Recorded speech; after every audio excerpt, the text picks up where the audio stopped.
تو رو سرنوشت ازم نگیره، میترسه دلم بعد رفتنت بمیره. اگه خاطره هم یادم میارن تو رو، لاغر از تو خاطره هم نرو.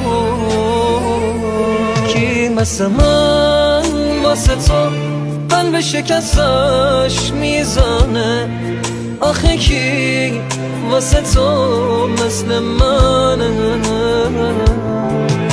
بمون دل من فقط به بودنت خوشه، منو فکر رفتن تو میکشه. لحظه هم تباه بی تو، زندگیم سیاه بی تو، نمیتونم. بمون دل من فقط به بودنت خوشه، منو فکر رفتن تو میکشه. لحظه هم تباه بی تو، زندگیم سیاه بی تو.